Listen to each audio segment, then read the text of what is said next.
Good morning, guys, and a very lovely morning it is. Now I need to try and get this phone to work. Right, so press it on the side. Ho ho. So it's 7:22, but apparently this is 10 minutes fast. I didn't know that could happen with mobiles, but and it's Thursday today. So I have a quick walk today. On Thursdays and Fridays now, I go and look after my 6 grandchildren for an hour to cover the overlap period of the parents working, my daughter and her partner. And I absolutely love it because it's just for like an hour and a half. And it's really lovely time, breakfast time. I talk to them about, you know, what they're going to do and any little worries, and anyway, I love it. I'm not going to talk about that. A man-made crap sky, but this man-made crap is changing. I don't know what's going on with it. I'm rather hoping that as the OPPT planned, the money would just run out for them to spend it on stuff like this, the they people. But hey ho, you never know, do you? Anyway, today I want to talk about a lady that I saw that I was doing NLP for a few days ago. I'd never seen this lady before, and one of the things we do with NLP, well, the thing I do with this technique, is because it's based around timelines. Well, that was a noisy train with all the carriages on. Because it's based around timelines, and I guess most of you know what a timeline is. They talk about them a lot, but basically it's the way we perceive our past and our future. And for most people, we either operate in through time,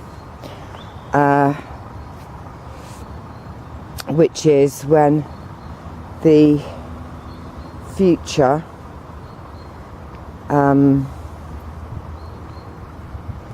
well, the now kind of is a few feet in front of us. So this stick is the now, there's the now, and we're standing off. And when we want to, we step into the now and we take all of that in. So their past would be off that way, there would be the now, and the future would be going off over there somewhere. Then you have people who are in time, which means that they actually have their future in front of them and their past behind them, and the now goes straight through them. So these people are generally, I mean, this is major generalizations, but normally late for appointments, because if they're in time, they're so into what they're doing right there and then that you know, they're absorbed by it. So they're generally late for appointments, and they see nothing wrong with it. Whereas a person who is through time, where the present moment is a space in front of them, they're generally early, and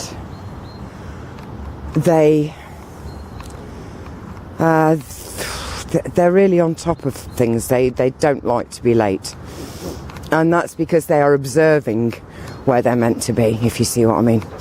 Anyway, I'm not going to go into timelines. I mean, there's so much about timelines that is really like trying to tell you how to make a cake by saying grease a cake tin. Right, but here we are on our gravel for a bit of acupressure. Now, I've been doing these things I've been doing NLP now for eight years, I think, maybe longer than that. And I've been a master practitioner now for 3. And what happened with this lady has never happened to me before. And in fact, I've never read of it happening. This lady was referred for, for basically never smiling, never being happy, never looking forward to anything. So when I first do NLP on people, especially my technique, I need to have a look at their eye accessing cues. NLP, for those who don't know, is neuro-linguistic programming, and it's a fascinating subject. And you will find most of the presidents and the president's men are all kind of trained in NLP techniques, and there's some brilliant videos out there.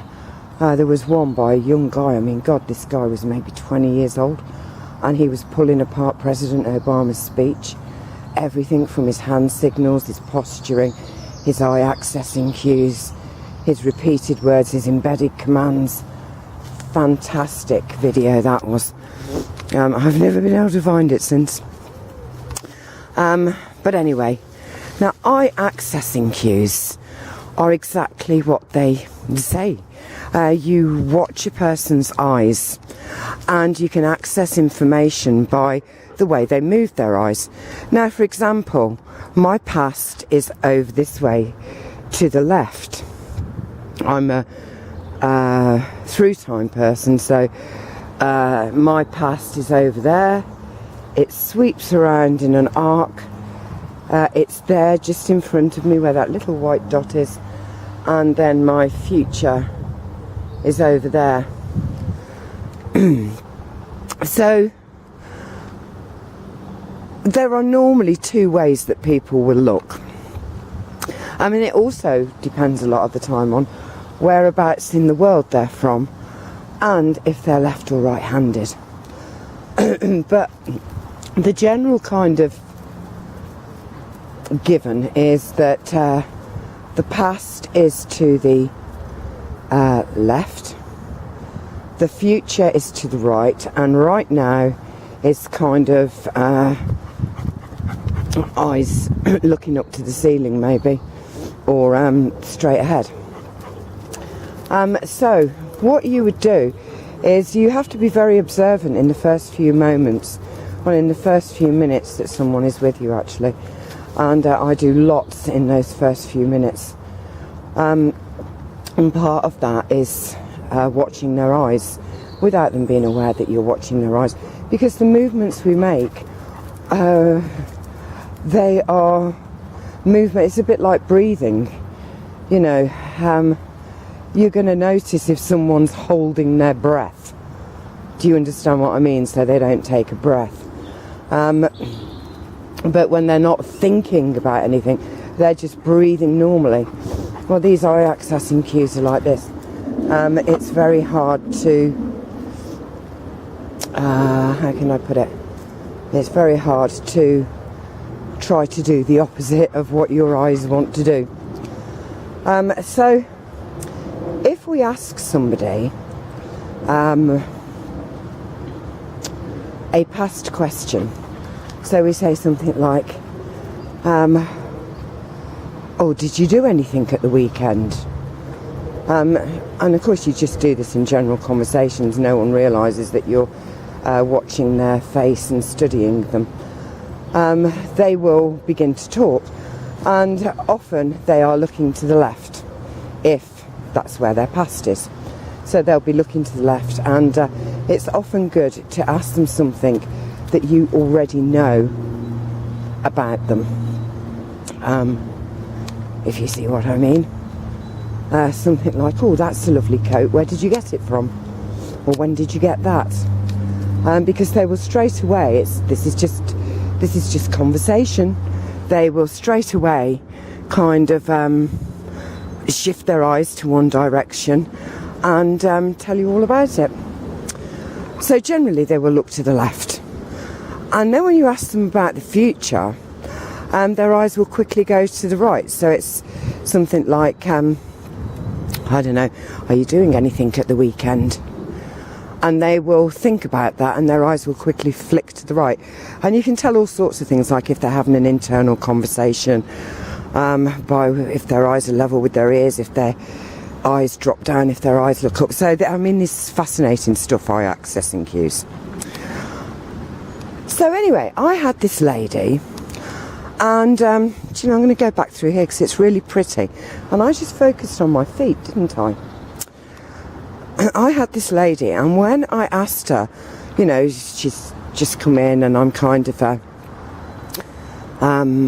getting the information I need without her knowing.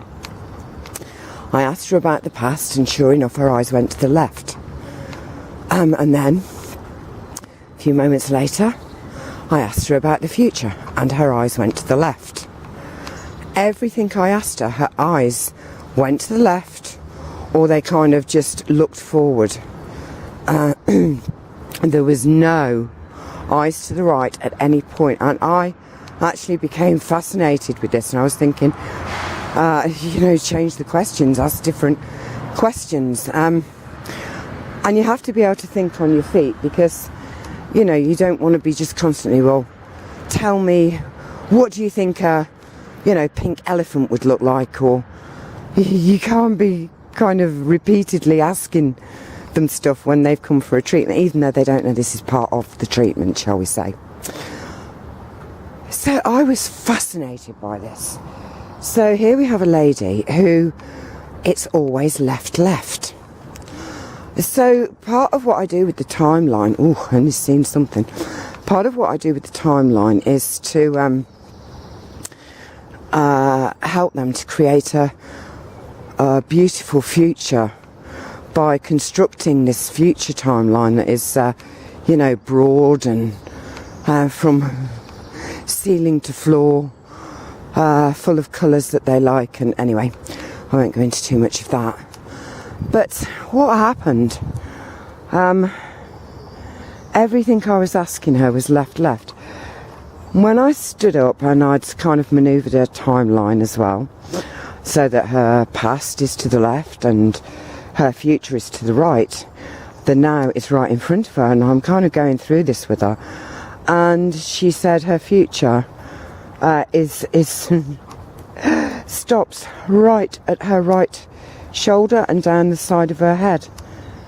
That is, you know, there is no future beyond that. I have never met anybody whose timeline or eye accessing cues were like that. So this was quite fantastic to me. Anyway, when I asked this lady, I thought, well, you know, everybody has a future. I mean, we're all thinking about what we've got to do tomorrow, especially if we have children. There's lots of kind of appointments to make, or, you know, doctors to see, or schools, or CAMS unit, or whatever else. So I asked her about that as well. How does she record kind of information for what she's going to do with her day? And she said she has a calendar on the wall, so that when she's looking at what's going to happen, she looks at the calendar. So that again is directly in front of her at eye level. And I said to her, but do you think about how you're going to get there and what you're going to do? And she looked left again and said, no, I base it all on what happened last time. I was so shocked. And, you know, whatever I did to kind of see if maybe this was just a fluke, it came back to it again and again. So I found that absolutely fascinating. And no wonder she was so sad and depressed, because basically she had stored a whole heap of well, she felt totally disempowered. She felt like there was no future for her, there is no point, you know, quite a whatever. You know, I've quite fancied walking on this. But the thing is, this structure is actually, it moves up and down. Can you see? The metal struts underneath.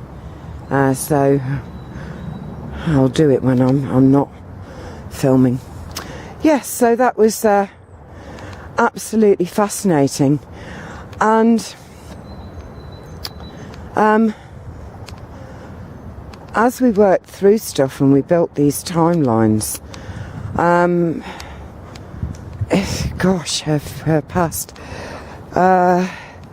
was, you know, and you kind of think, goodness me, when you look at something you've got to do and you're comparing it with the past all the time, especially where the past has been so negative. Oh, anyway. But basically, guys, there's an awful lot about forgiving ourselves. Now, we might think that people have done things to us and we kind of throw down that, and I shall never forgive them. No, they are no longer a sister of mine or a friend of mine or whatever. And then we take our past relationship with that person and we concoct the most evil and horrible things. We think, you know, one bad thing and it meant the whole relationship was bad. And so sometimes we find it hard to forgive people. But something that is really, really important is to forgive yourself, really. Forgive yourself. And a lot of people just don't know how to do that. You know, because first of all, they see themselves as blameless. They see that they did nothing wrong. It was everybody else. It's this victim mode again, this victim mentality. So what is there to forgive themselves for? And in fact, when part of my timeline technique, what we do is we get to a certain point where we use the hopper, hoper, no, or whatever it's called, which is the I'm sorry, forgive me, I love you, thank you. And we talked about forgiveness, and she wouldn't have it that she had done anything that needed forgiving. Everything had been done to her. She was so trapped in her own victim mentality. It was totally disempowering. And I'm not going to stone jump today, even though they're nice and dry. Yes, so we had to start with this forgiveness of the self. And some people get very, very defensive. And then when they do actually do this forgiveness of the self, because listen, you can blame everybody in the world, and you can say you forgive everybody in the world, but there'll be people there who will kind of tell you to shove your forgiveness right up your ass. Do you know what I mean? But forgiveness of the self is just the most wonderful thing, because if you imagine your body as being this huge cupboard, and you want new experiences, you want new things to put in the cupboard, shall we say, but your cupboard is so full of junk that you try to open these doors on your chest, and crap starts to fall out, so you just give it all a kick and a push, and you know, if there's another bit of crap that's got to go in there, you kind of force it into this space and shut the doors. But it means that your doors aren't open to new experiences, and your doors aren't open for new opportunities.